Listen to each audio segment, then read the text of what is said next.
Are F-16s making a difference during air raids? Why is Ukraine holding onto Russian territory but still losing ground in Donetsk? And did you catch President Zelensky's rare press conference this week? This is week 131 of Russia's full-scale invasion of Ukraine. I'm Anna Belokur, reporting to you from Kyiv, and I'll be taking you through the top 3 stories from Ukraine this week. This past Monday, 2 days after Ukraine's Independence Day, Russia launched one of the biggest attacks since the start of the full-scale invasion. Ukraine was able to repel most of the missiles and drones that were launched, and even put the newly delivered F-16s into defensive action, but the attacks still continued in waves from the morning into the afternoon. A seemingly endless barrage of drones and missiles assaulted the capital and the entire country, and even reached the far western parts of Ukraine, like Lviv and the Carpathians, which rarely see strikes. And to follow it up, Russia has continued widespread strikes against the country all week, sending attack and reconnaissance drones in huge numbers to target Ukraine's infrastructure, in particular, its energy grid. To make matters worse, one of the donated F-16s crashed while defending from the attack. Monday saw more than 100 Russian missiles and close to 100 drones deployed against Ukraine, the largest volume since the start of the full-scale invasion. 7 people were killed, and almost 50 more were injured. One drone hit the Kyiv hydroelectric dam, causing a fire. Although the damage was controlled quickly, it triggered an anxiety that has existed amongst residents since the beginning of the full-scale invasion. If the dam collapses, Kyiv could be flooded. Luckily, that didn't happen, but the strikes all but ensure that we'll be experiencing rolling blackouts again for the foreseeable future. Although blackouts are definitely uncomfortable in summer, they can be outright deadly in winter. In this way, the attacks aren't just terrifying to experience in the moment, but they can be indicators of some really hard months to come. Ukraine continues to hold its ground in Kursk Oblast in the 4th week of its incursion into Russian territory, and Commander-in-Chief Alexander Syrsky claims that Russia is redeploying 30,000 troops to the area as it struggles to defend further advances. As of this week, Ukraine is reported to control around 1,300 square kilometers, or about 500 square miles of enemy territory. Deputy Director of the CIA, David Cohen, claimed on Thursday that Russia will have a hard time regaining its territory, and that the Kremlin will have a hard time rehabilitating its image within the Russian public after allowing its own territory to be invaded, something that they have long claimed is impossible. Social media has been flooded with videos of Russian civilians bemoaning the horrors of having to flee their homes, with many incredulous that such a thing could happen in Putin's Russia. The incursion also increases the likelihood of mass mobilization in Russia. Since the start of the full-scale invasion, there's been a commonly repeated mantra that Russians won't protest the invasion in large numbers until mobilization reaches the relatively prosperous cities of Moscow and St. Petersburg, and the incursion could potentially bring us one step closer to that happening. However, it's not all good news. There have been reports that Russia's progress has slowed in the south of Ukraine after the start of the Kursk incursion, but they continue to make alarming gains in Donetsk Oblast.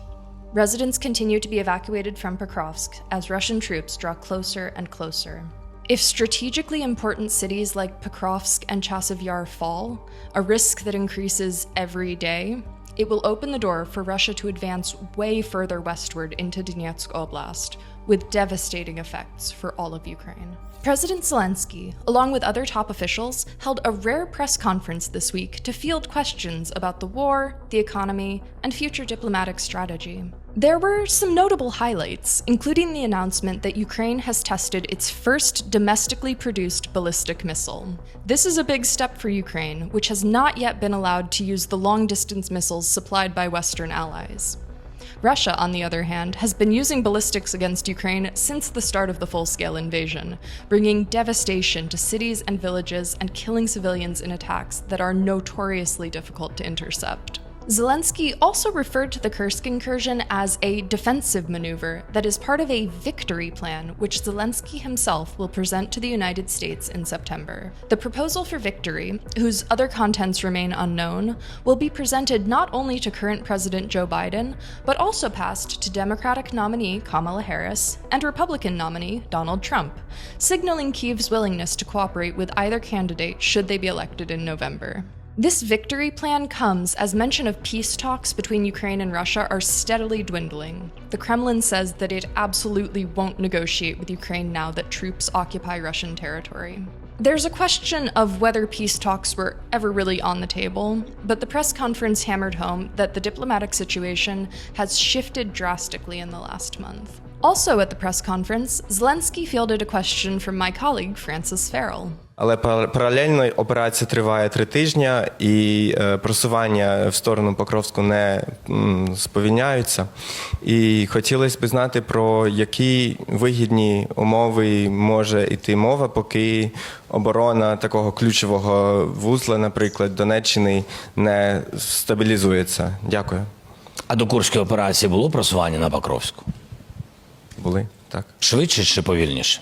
Більш-менш таким же темпом, як я розумію, по відкритим Я каналам. думаю, швидше. Чи пов'язані ці речі? Пов'язані, але трішки не так, як вам здається. Як ситуація з Бахмутом. Вони там положать 50-60 тисяч людей. Ви це побачите. Дуже скоро зрозумієте ці цифри. В цьому історія. Нам треба на нашій платформі, на саміті миру, бути в потужній ситуації, в сильній ситуації. А вже ж все закінчиться діалогом. Але треба мати сильні позиції до цього діалогу. Ну ось і все. Despite Zelensky's claim, we can clearly see on these maps provided by the open source intelligence group Deep State Map that Russia has indeed progressed at a faster rate than it did prior to the Kursk incursion. The president is under a lot of pressure to justify the incursion into Kursk. It's a costly and risky operation, and the end goal is still not fully known to the public. He may have denied the rapid advance toward Pokrovsk out of a need to make it seem that Ukraine is fully putting Russia on the back foot, rather than admitting that the situation is in a somewhat unpredictable state of flux. This weekend is the Global Security Forum, and our journalist Martin has prepared a special report from Prague, where the forum is taking place. Hi, I'm Martin Fornusek from the Kyiv Independent, reporting from the second day of the GlobSec Forum in Prague. Today we will be talking with Danish Prime Minister Mette Frederiksen to discuss Ukraine news, F-16s and Western support for Kyiv. What do you think that Ukraine's incursion on Russian territory says about the so-called red lines, about fears of escalation? I don't accept when people are talking about that Ukraine is escalating this conflict, because there is only one aggressor, that's Russia. There's only one part of this conflict who wants the war, that's Russia. Ukraine wants peace. You are under attack and you have the right to defend yourself. It has to be according to international law, of course, but to defend yourself you have to be able not only to hold the line but also to push Russia back. So I think we should stop talking about red lines and the risk of escalation, and instead of focusing on what is important, and that is that Russia's behavior is unacceptable. Russia cannot decide on borders in Europe, and the aggressor is Russia, and they have to stop. Ukraine recently lost the first of its F-16s. Are there plans to further expand the coalition to find more F-16s, more Western fighter jets to supply to Ukraine? First of all, I was so sad when I heard about this. I know we are talking about a very good pilot. We have been training pilots and other personnel in Denmark for a year now, and I'm very glad that we are in the F-16 coalition. I'm also proud that Denmark was one of the first countries to decide to give away our own fighter jets. Of course, we have to, not only in the beginning of this coalition and in the beginning of these donations, to think about what is the next step. We have decided to give away 19 of our fighter jets. We are within the F-16 coalition, and if something more is needed, then we have to discuss it within the coalition. Prime Minister, thank you for your time. Thank you. And on a lighter note, throughout the full-scale invasion, memes and internet humor have played a huge role in helping Ukrainians both cope with the trauma of war and educate others on it. In that vein, here's one of my favorites from this week, courtesy of my coworker Lisa. This depicts a typical day in Ukraine. The energy system, Russian weapons, and Ukrainian air defense all tussle with each other in a mess of shrieks and slapping hands, while the everyman stands to the side, just wanting to get some sleep. We all really, really want to get some sleep. If you would like to submit a meme for further episodes, consider becoming a member of our community and joining our Discord server. We have a robust community there, and meme sharing is one of the many perks. That's all for this week. We'll be back next Sunday with more news from Ukraine. Your support is what makes our work possible. If you enjoyed this video, please like and subscribe to this channel. If you'd like to become a member of the Kyiv Independent community, please visit the link in the description below. I'll see you next week.